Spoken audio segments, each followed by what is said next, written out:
Well, this series of For Life is coming to a close this week, but really For Life is just getting started because this has always been intended to be more than a series, but rather a way that we as a people in this season, as followers of Jesus, kind of live out this life. And what we've been saying is that For Life is about following Jesus to more life than ever before.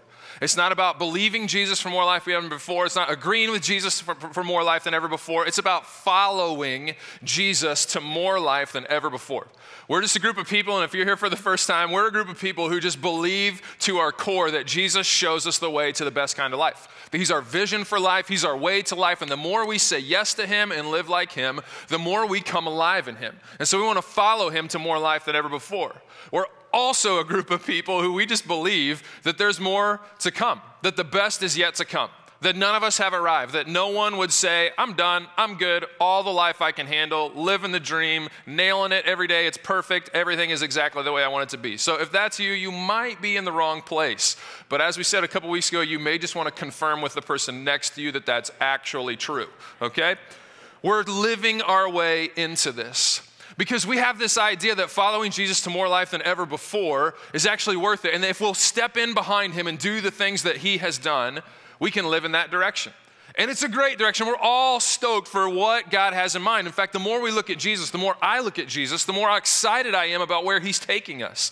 That not only has He put good stuff in our life, and we all have, whether we follow Jesus or not, we all have some good stuff in our life because God is just generous to everyone, regardless of whether they trust Him or follow Him or not. He puts good people in our lives that we can connect with and hang out with and be excited to see when we run into them in public. In fact, I was texting a guy that's just kind of a friend of mine. He's an acquaintance. He's not super close. We don't know a ton about each other, but every time I see him, I love chatting with him, getting to know him. I saw his kid at school the other day and was talking about basketball and all these other things. It's good stuff in our life. But Jesus takes those connections and says, there's more than that. There's more life than that when you invite those connections closer and closer to Jesus and watch them come alive in Jesus. I have some good friends. Anybody else have good friends? You got good people in your life. People just love you and live life with you. It's awesome. I love that. God puts people in our lives in good relationships. And He says, look, you can have even more than that when you take those good friendships and you choose community. To live consistently, deeply, vulnerably, authentically, celebrating together with people that you really, really love. There's more life than that. I'm like, yeah, give me some of that. I would love that. Right? Well, there's these good strengths that God puts in our life. Every single one of us has stuff that we're really good at, right? We may not be the best in the world, but it's stuff we are solid at. We enjoy. Good things happen when we do these things. Like years ago, I got this degree in teaching math. And these days, I get to teach in a venue like this. And I love getting to do this. Not only do I get to enjoy this, but Jesus says, when you do these things, there's even more life in making a difference. That when we take our strength and offer those to make a difference in someone else's life, there's more life. I'm like, yeah, give me more life. I want that. Let's go there. More life sounds way better, right? And then the resources that He gives us, stuff and money He puts in our lives in varying degrees and varying amounts. But He says, look, that's good. Enjoy the things that I've given you. Enjoy those things, right? There's a list of things in my life like possessions, I just really enjoy, right? It's good. And Jesus says, that's good. But the path to more life is not more possessions. He says the path to more life is to take those and share those with other people. I'm like, yeah. And so I'm stoked about the destination. Anybody else like more life sounds great. Let's go there. We're like, yeah, I can't wait for that day. Let's do that. We'll even trust Jesus enough to try to get there. But here's the thing. The destination is easy to be excited about. The journey is the questionable part. Right? The destination, we're all good for that. Yeah, I'm in. Let's talk about more life. Can't wait for more life. Let's do that. When things are, none of us would say, yeah, you know what, in my life, I don't really want to be a more generous person who lives really well with other people and watches what happens when I share my stuff. I don't really want to be that kind of person, right? But we're all like, yeah, let's be that kind of person. But if you're like me, after hearing all that, you go look in the mirror and realize that there's like a Grand Canyon between who you are and who you hope to be. That in the midst of all that God might do in my life, I look at how far I have to go sometimes. Now, when I get overwhelmed, what I do at that point is I look back and watch how far God has already brought me, and it gives me confidence. But there's still yet ground to cover. There are things yet to be done in my life if I'm going to move in that way. The destination sounds awesome. You know what stops people in their tracks? The journey. Anybody been watching the Olympics? I love watching the Olympics. I love watching this thing, this competition, postseason, any sport. I don't even care. If you can get excited about curling, you can get excited about anything, right? This is amazing, right? But here's the thing. I love celebrating with people. I don't even care what country they're from. When they stand on the podium with the gold medal, I'm like, yeah. And I'm like, that's awesome. And I celebrate with them. And I imagine how awesome it must be to stand on that platform, on that stage, to be able to say, that's where I've arrived. But I had this friend who said something really, really wise one time. He says, everybody wants the thing without the thing that makes it the thing. Feel free to write that down. Everybody wants the thing without the thing that makes it the thing. Everybody wants the gold medal. But they want it without the thing, the training, the work, the sacrifice, the years of investment, right? They want the thing, the gold medal, without the thing, the training that makes it the thing, the gold medal. Hey, can anybody resonate? The destination sounds great, the journey, but here's the thing. The gold medal is not the gold medal without the journey. The reason it's such a deep moment for those people is because all it took to get there. And so what we're going to talk about today is not the destination. We've been talking about the destination for a while. I'm on board for the destination. What we're going to talk about is the journey. Because if the destination is more life, we're all on board, right? No one wants less life. No one even wants just what they have right now. Everybody wants more. That sounds awesome. Let's do that. But the journey, that's the questionable part. And what we're talking about this journey looks like from here to the person God has created us to be is all about following. And here's the thing about following. There's question marks afterwards, right? Following, really? What's that going to look like? Everybody wants to know, what's that going to look like, right? So, hey, sign me up for the gold medal, but what do I got to do to get there? That's the questionable part, right? What are we supposed to expect? In fact, I had another wise friend. Apparently, I have people who are wise around me. I hope someday they quote me. That'd be great. He said this, expectations are everything. Now, he was talking to a young couple who was about to get married. And those of us who have experienced marriage at any point in our life, expectations are everything, amen? Right? Listen, you go in with the wrong expectations and you are bound and determined in the direction of frustration. Right? If we buy into all the media and everything else says about relationships and all other stuff, man, we might be set up with the wrong expectations. And here's the thing, the wrong expectations when setting out on a journey can be the most discouraging part. If you get in a car planning to be somewhere in 20 minutes and it takes 4 hours, how you feeling? Right? Expectations are everything, right? When you're stepping, I was talking to a guy who's getting ready to step out of his career and into retirement. He's like, I don't know what it's going to be like. Expectations are everything. Students getting out of high school and heading into college, right? You get into college and someone lied to you because at some point someone said, hey, college is way easier than high school. That's a lie. That's a bold-faced lie. Someone lied to you. And it leads to frustration. Expectations are everything. And if we're going to be consistent in this journey, if we're going to set out on this journey, then we got to have healthy expectations, because if we set out with the wrong expectations, we are bound to quit or settle. And I'm not sure which is worse. So let's try to set out with some good expectations. In fact, the rest of our time together, this is what we're going to talk about. What if we shifted this lens of following Jesus from one thing to another? If we just took our expectations and pulled some off the table and put some fresh ones on the table. And so here's the way I would say it today. What if we looked at following Jesus as training instead of trying? What if we looked at following Jesus as training instead of trying? Now start to play around with that in your mind for a minute. What's the difference between training and trying? Trying is a pass-fail. If you try something, you either do it or you don't. Like if I decided to backflip off this stage right now, that is a pass-fail opportunity, right? It would either go well or it would not. And now here's the thing, I have no gymnastic training whatsoever. And so if I were to try to do a backflip, I could try over and over and over, and you would eventually just look away, you know, like, and then you'd look back, because like a train wreck, you just got to watch, right? Trying is pass fail, and a lot of times we set out in following Jesus that way. That I'll give this thing a try, and then it doesn't go right. Our expectations aren't met. We don't change as fast as we thought we would. Things don't come about in the way that we thought, and it's like, oh man, I'm so frustrated. And what that leads to, quitting or settling over and over and over. What if we looked at it as training, right? So let me use one more image. Suppose that you found yourself in the midst of a very brightly colored dress group of people. It looks like this picture right here. Suppose you found yourself in a crowd of people all lined up on a street, shoulder to shoulder, with a sign in front of you that says half marathon or marathon. When you get there, do you want to have trained or do you just want to try?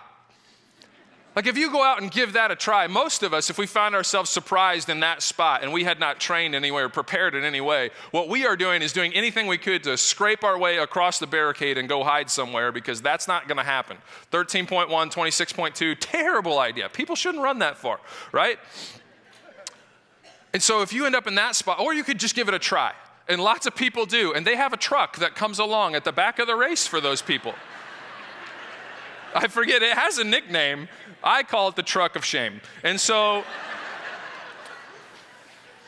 lots of people give this thing a try, and I get it. And some people have trained, and they give it a try, and it's just a struggle. It's really hard. Not everybody can do this. And so the deal is you can try, and it's pass or fail, and you either walk away feeling like success or a failure, and it's frustrating.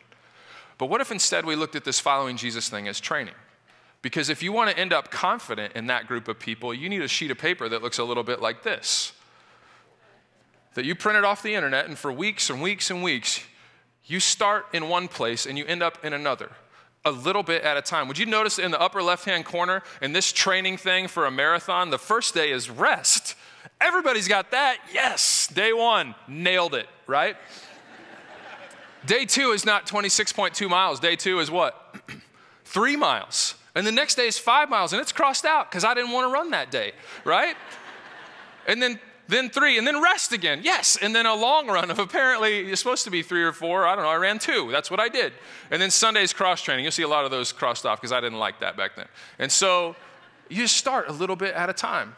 And you step in, and a little bit of success, a little bit of failure, a little bit of success, a little bit of failure, a good day, a bad day, all those different things. But look what happens over weeks and weeks.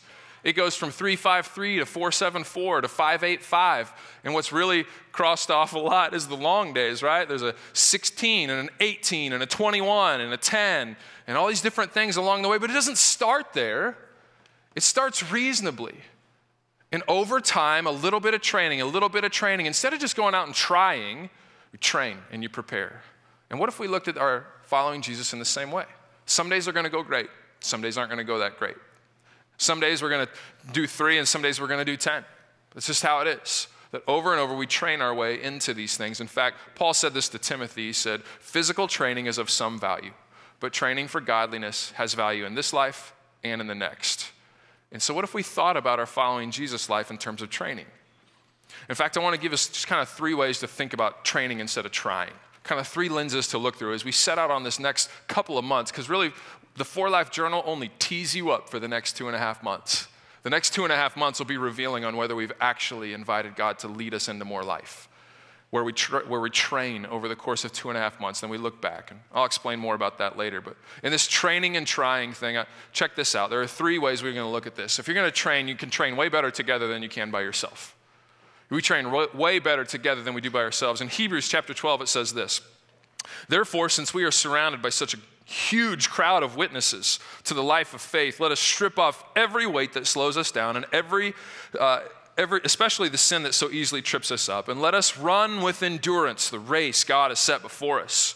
We do this by keeping our eyes on Jesus, the champion who initiates and perfects our faith. A couple things I want you to notice about this. The Hebrews 12 comes after Hebrews 11. I know that's crazy. Think about it. But like in Hebrews 11 is this descriptor of all these people who have trusted God with their lives, and God came through. Trusted God, God came through. Trusted God, God came through. And it's as people set out on this journey of following Jesus, the writer of Hebrews is saying, you're not alone. There are people with you. And by the way, he's not talking to one person. He's talking to a group of people who are following Jesus in tough times. And he's saying, follow Jesus together. Set out on this race. You can do this thing together. Every you in there is plural. You guys get to do this together. And in terms of training, training always goes better together than it does solo. In fact, at the gym in the fall, a couple or 3 of us worked out together, did this whole program that was probably way beyond what we should be doing at our age, and my back proves it today. And so we were doing this thing, and it was awesome. And we were way more disciplined because someone was waiting on us. There's value in doing this thing together. right? In fact, that's why some of you a couple weeks ago and even the past weeks have been crazy enough to drop this Connect card in a bucket and say, I'll show up after the 11 o'clock today and sit down with some other crazy people who are willing to set out on this journey and let's do this thing together. Because every single one of us follows better together. We train better together than by ourselves. Can it be done by yourself? Maybe. It's not how God wired us to do it. In fact, that's actually the beautiful part of this group of guys that I work out with at the gym, because not only were we training for physical training, but we were also training for godliness. Because one of the reasons we go to that gym is to reach out to all the other people in the gym. The problem with that is that I'm an introvert, and I would just rather put my headphones in and do my thing and leave. But the guy that I work out with is an extroverted extrovert. He talks to everyone. Everyone. Like it or not. In fact, he might be the reason some of you don't come to our gym. But this awesome thing, and this is what Jesus did, he sent his followers out in pairs. This guy, there's nowhere to hide, and so he finds ways into conversation for me, and together we get to kind of paint this picture of what it is to follow Jesus together and encourage guys, and he does that without being awkward. I would be super awkward. People would run from me for a different reason, and so we do this thing together, and it's awesome. So one way we're training for our physical training, and another way we're training for godliness, that we're taking our good connections and we're bringing a friend. We're just bringing people along, inviting people along. We train better than we train. We train better together than we do solo. You need people around you. Connect events and other ways are ways that you can surround yourself with people instead of living in this lonely city. But not only do people go with us, God goes with us. Did you catch this? In Hebrews chapter 12, he says, and let us run with endurance the race God has set before us. That if we're thinking about this training imagery, God is the trainer. He is the one laying out the path in front of us. What do I do next? What do I do next? In fact, that's what this whole resource is about.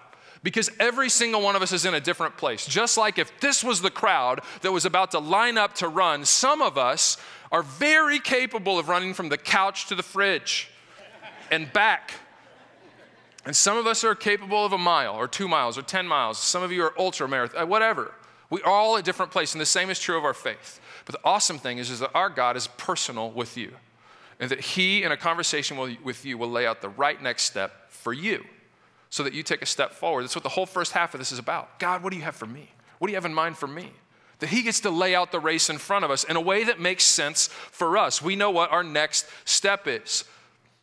And so it's awesome. God leads us out on this. And not only that, but in the very next line, he says we do this by keeping our eyes on Jesus. Remember, he's the vision. He's the destination. And it says the champion who initiates and perfects our faith. That he's the one who takes the initiative and he's the one who brings it to completion. That Jesus goes with us. When we trust Jesus, his Holy Spirit's in us. So he gives us the strength to do the things that we've never done before.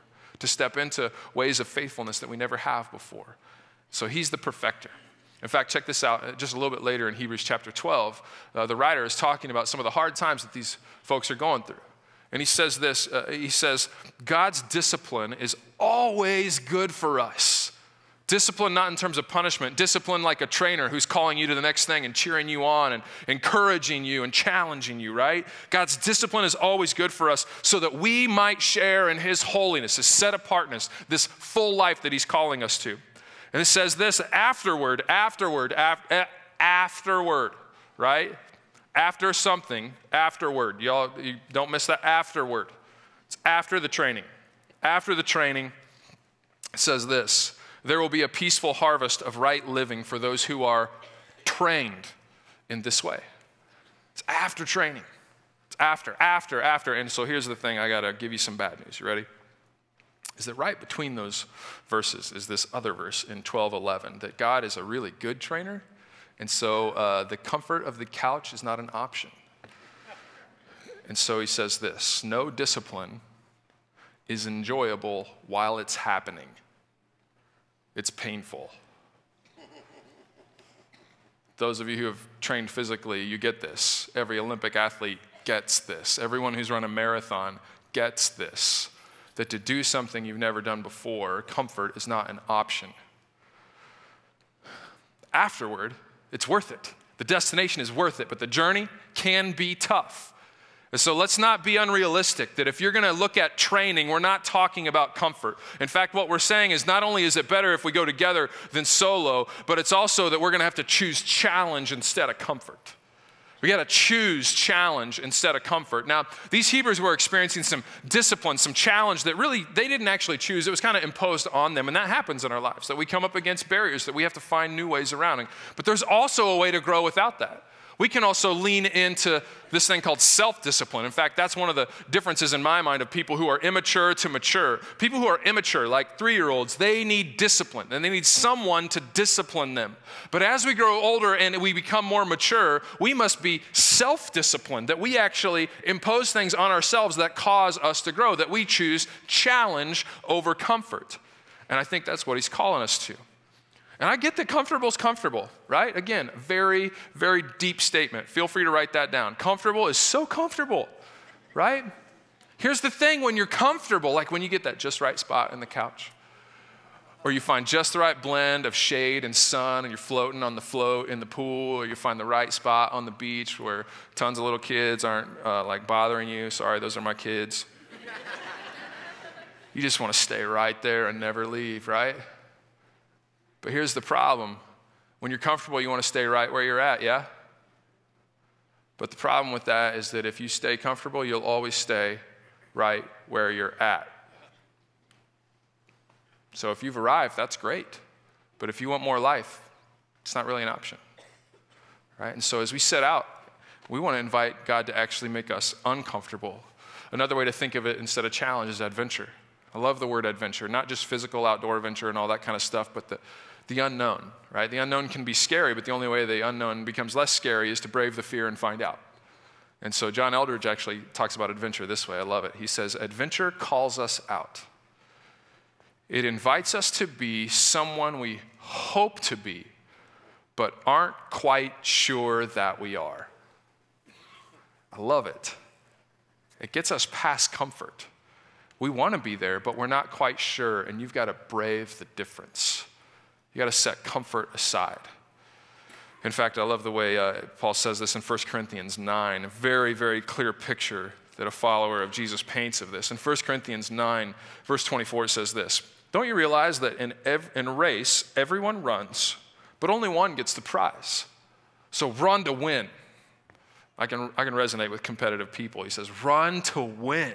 Run hard. Give effort. Go after it. Verse 25, all athletes are disciplined in their training. They do it to win a prize that will fade away, but we do it as followers of Jesus for an eternal prize.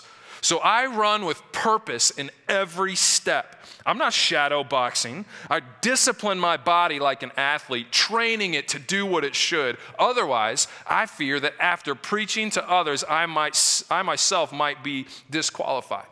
3 different times he uses discipline training words. The first time he uses the word discipline, he says every athlete is disciplined. And what he says in that word literally means to set some things aside. Whether in diet, in behavior, in activity, he says there are things that you set aside and you sacrifice in the interest of training. And let me just warn you, if you want to live into this more life that God has called you to, it's not free. You don't fall into this. You don't wander into this. No one just accidentally stumbles into the full kind of life God wants us for us. There's intention. We run with purpose in every step. And what that means is you're going to have to set some stuff aside, even some good stuff, even stuff that's just okay. It's not even good or bad. It's not one or the other. It's just there. In Hebrews, it said throw off everything that hinders. That doesn't just mean bad stuff. It just set anything that's slowing you down, set it aside. If you really want to become a more generous, connected, connecting, giving, impactful person, we don't do that without setting some things aside. The next word he uses is actually a pretty violent word. He says, I'm not shadow boxing. He says, I discipline my body. And that word literally means to beat black and blue. Like, oh, it's like Fight Club or something going on there. Like, what in the world is visual? It's visceral. It's there. And he's saying, why would he use that word? Because he was writing to people in Corinth, where there were a version of the Olympic Games called the Isthmian Games. And everyone who went into these committed to at least 10 months of strict training. And one of the events was boxing. Very violent, bloody event in that time. And he said, look, if you're going to step into the ring, you can't have all your training be punching the air. At some point, if you're going to be tough, if you're actually going to be a person who has a chance to win, if you're going to go forward, you're going to have to take a punch. And so he says over and over, no, I beat my body. I'm willing to go black and blue. I'm going to train a little bit at a time, a little bit more at a time, a little bit more, a little bit more. So the day I show up in the midst of the battle, I'm prepared, I'm trained, I'm ready, I'm not surprised. It's a strong word, yeah? It's not a comfortable word. The last word he uses is he disciplines and he trains in this way. It literally means he makes himself a slave to the process, that he gives him his whole heart to the process. It's a big deal. We choose challenge instead of comfort. We go together instead of solo. We choose challenge instead of comfort. We reach for just beyond what we think is possible, right? And the last is this, is that maybe we should aim for progress instead of perfection. In trying, we aim for perfection. In training, we aim for progress, that we get a little bit better and a little bit better and a little bit better. That we aim for progress instead of perfection. This was true on the running thing that I showed you, where someone just showing up would be try and pass, fail, but in training, it's all about progress. In fact, in the fall, we just tried this whole 4Life thing to see if it was even helpful. And we didn't have fancy books, and so I just in my journal just drew a little picture. It looks a little bit like this. There's just a big X on the page, and there's a circle, and these are the 4 areas we've been talking about, and I set some goals. I said, God, what would you do next in my life? And I did a couple or 3 different things. And let me just tell you, on 2 out of the 4, God and I did pretty well. On 1, I got a 6 out of 10, which is a D minus, and D's get degrees, people.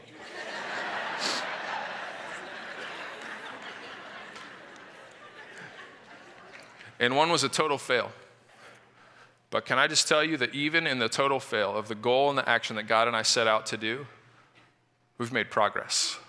I'm a different person 3 months later than I was when I set out to do these things. That God and I along the way, am I capable of what we set out to do? Am I consistent in that? Is it part of who I am yet? No, but it's way more a part of who I am than I was. In fact, one of those things was this small group that we started back in this series called Bring Life, that we said, hey, what if you just invited people that might not come to a group if you didn't show up? And let me just tell you, God has done way more than that than I ever thought. Over and over, he proves that when we say yes to him, things just get better. In fact, if we had another hour together, I would tell you 10 stories from 2 weeks ago that would melt your face, because God just showed up in some awesome, amazing ways. All because we just said, hey, let's choose community, and we're living well together. As they showed up, as I got to baptize one of my sons, oh man, I could just go, but I won't, I'll spare you. It's amazing when we step in and the progress God has made. Am I perfect in all of those things? Absolutely not. But let me just give you a bonus blank. I didn't put this on your outline, but you might actually want to write this down. One of the things I learned, especially in that group thing and choosing community, is that consistent is way better than sporadic. In everything that I learned and that God made progress in me, consistency is king. That this whole $25 thing I've talked about a couple of times, the reason I'm growing in generosity is because it's every 2 weeks. It's consistent. It's a practice that I'm training myself to be a giver. And in this group thing, we had people that we live life with and we connect with and we check in on their lives and we pray for stuff that's going on, but it's entirely different when you give great energy to being together weekly as often as possible. And consistency trumps sporadic all the time. And so that's what 4Life is really about. God, what would you invite me to do consistently for the next 2.5 months? That when I look back 2.5 months from now, I'm a different person than when I was. That's exactly what happens when I open this page of my journal. That I'm a different person because God invited me to do some things and I gave meager effort. I gave my effort and God by his Spirit multiplied that and he's changing who I am. And that's what we're inviting every single person to. In fact, this Tuesday night, we'll sit down with the rest of our group who now all have this fancy dancy little book and have had conversations with God about what they think is next. And we're going to sit down and we're going to talk about, okay, what do you think God is inviting you to do? What's your next step? And it doesn't matter if it's 1 mile, 10 miles, or 26 miles. It doesn't make any difference. The point is it beyond what's possible before? Is it a challenge instead of comfort? And then we all as a group get to look at each other and say, I'll go with you. Next week when we come back, I'll check in on you, see how it's going. We'll celebrate great stories of all that God is doing. We'll kind of mend wounds from getting beat up that week or total fails. And it's fine. We'll just keep going because it's about training, not not trying. It's about progress and not perfection. And we get to do that together as a group, and it'll be awesome. I don't want you to miss out. And what we'll do on Tuesday night is we'll lay out the actions that we intend to take for the next 2.5 months. Because actions are way better than intentions. Actions trump intentions every day. The smallest action is better than the greatest of intention. We can all set out with the greatest of intentions, but if we actually plan to be any different 2.5 months from now, we need to take action. And so we'll spur one another on toward love and good deeds, the way that the writer of Hebrews says in our group. And I can't wait. We'll do this together instead of solo. We'll challenge ourselves and not settle for comfort. And we'll celebrate and point ourselves toward progress instead of perfection. And I hope that you'll take the journey with the people that you live life with as well. In fact, it need not be the most world-changing actions. Sometimes it's the smallest of actions. And it'll be different for every single one of us. In fact, in our pilot group, I have a friend named Carigwin who had this kind of conversation with God. And what started as a grandiose, huge thing that seemed like a bunch of pressure and was bound to lead to failure was the wrong expectation, got shrunk down to, what if there was just a step forward that was progress? In fact, her story is really great. Check it out. Growing up, food was always really important in my family. I had a grandma from South Dakota, and she would say, I never wanted someone to come in my house, no matter how poor we were, and not have food. And so I think for me, cooking is a connection to my grandma, and it's a way that I show love.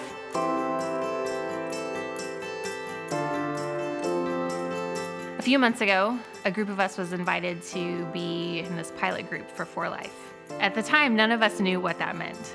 We'd have conversations about what For Life could be and what the hopes would be. The goal was really for us to think, what's something that God would do? What's something God's maybe already starting to do in you and through you that He wants to take one step further so that you can impact people's lives for Jesus in a different way? Here's how I heard it.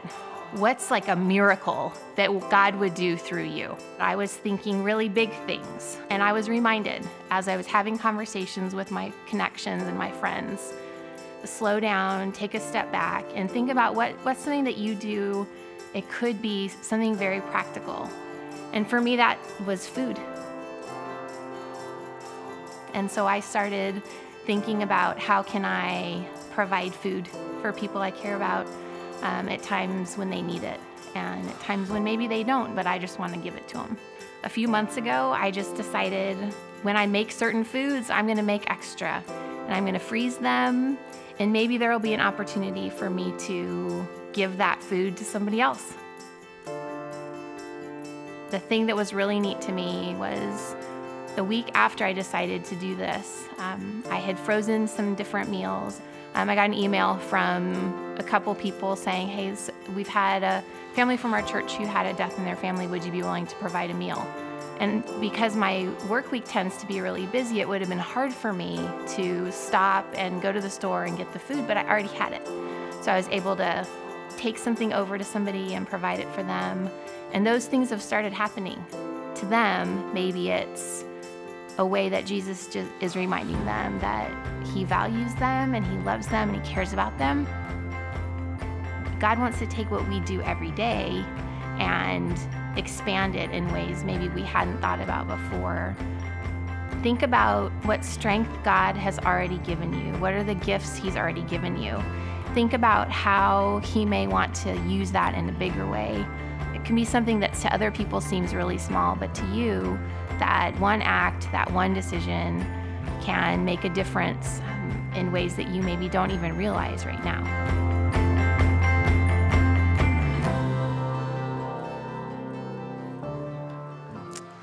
So I promise not to make a meal for any of you because I love you. Because that's not how God's wired me. And that might not be how God's wired you. But here's the beauty, is that God is a personal God who knows you. He knows every single strength and ability that you have, whether great or small. He knows every single resource at your disposal. He knows every connection that you have. He knows your very next, very best friend. And if you would be bold enough to have a conversation with him and just ask him for you, what's the next step in training to be more and more like Jesus, we're just crazy enough to believe him when he says he'll tell you. And that's all that's in the whole first half of this thing. Some of you are already experiencing this. You're already hearing from God and you're wondering if you're willing to trust him for the next step. But some of you haven't engaged that conversation yet. And I just want to warn you, if you don't listen to him, you're settling. He has such a great vision for your life, and it's for you. It's not for everybody. It's not the same as anybody else, and it makes no difference how it compares to anyone else. But God dreams for you. He hopes for you. He plans for you. And if you'll just ask him, he'll show you. And if you be bold enough to say yes, you'll experience it. And the journey may be bumpy, and it may look way more like training than trying. But it'll be worth it because it'll be with him. That the beauty of arriving at the destination is actually the journey that you took along the way. And so we're all setting out on a journey, and I hope that you'd be bold enough to set out on a journey. And that you would not be crazy enough to do it alone. That you'd grab a few people, that if you dropped a card, you'd follow through and show up after the 11 today. Or you'd look at your friend who came with you to say, what if we just grabbed a couple books? And just see what God might have in mind. Just try him. Just find out if he might have great things in mind for you. That every single one of us would not only listen long enough for an action, but we would commit the next 2.5 months to giving every effort that we have, of putting little stickers and magnets different places to remind us. Because most of us don't, like on Tuesday, it's not that we don't want to become like Jesus, it's because we get busy and we forget. But place reminders around and gather with people regularly to check in and encourage one another and keep it front and center. Even though the rest of the world won't necessarily remind us, we'll remind each other that we're on a path to becoming people that we've never been before, that we always hoped we would be, that God has more life for us than we've experienced so far. And that we would have the joy that I already have, that we would look back 2.5 months from now, that you would get back together with your group, and the next time we reflect, we'd be looking back and celebrating all that God has done. Kind of like kids who grow up when you don't see them for a while and they just look a lot taller later. 2.5 months from now, we'll look back and say, man, look at what God has done. We'll have our own little worship service. Won't need a band. Won't need drums or a guitar or lights or anything. We'll just sit down and say, God, you're the best. It'll be awesome. But only if you're bold enough to set out on the journey. So I'm in. And a lot of us are in. I hope you're in. Because God has so much in mind. In fact, just as a final way for us in this series together, before we kind of take this underground into all of our groups for the next couple of months, or into our friendships for the next couple of months, we thought it'd be good just to speak out to God a commitment that we'd build our lives on him. And so I want to invite you to stand, and we're going to sing a song one more time. We've been singing this whole series, that Jesus really is that awesome, and he really is worth building our lives. And more than that, we commit to building our lives on him. Let's.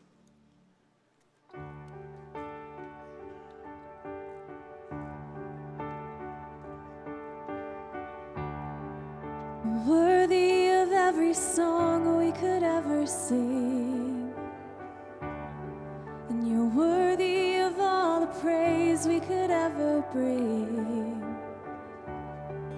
and worthy of every breath we could ever breathe. We live for you.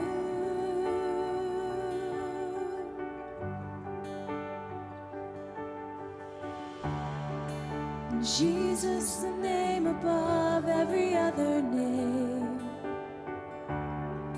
And Jesus, the only one who could ever save. You're worthy of every breath we could ever breathe. We live for you. We live for you.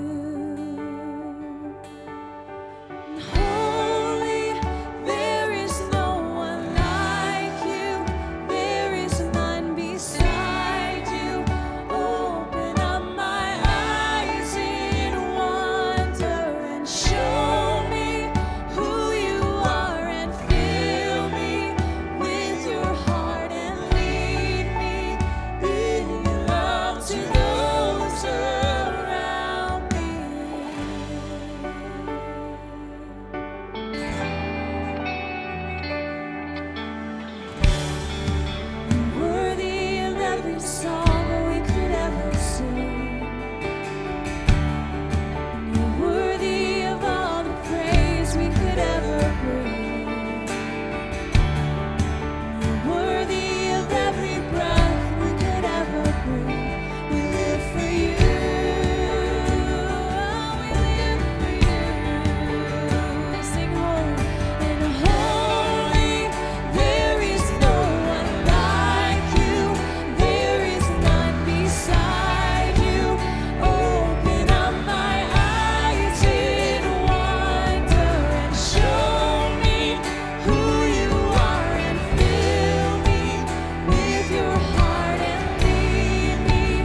us in your love, Jesus. I will live for you and you alone, Jesus. Build my life upon your love. And I will build my life upon your love. It is a firm foundation, and I will put my trust in you alone, and I will not be shaken. I will build my life upon your love. It is a firm foundation, and I will put my trust in you alone, and I will not be shaken. I will build my life upon your love. It is a firm foundation, and I will put my trust in you alone, and I will not be shaken. Holy, there is no one like you. There is none beside you. Open up my eyes in wonder. Show me who you are and fill me with your heart and lead me in your love to those alone. I will build my life upon your love. It is a firm foundation. I will put my trust in you alone, and I will not be shaken.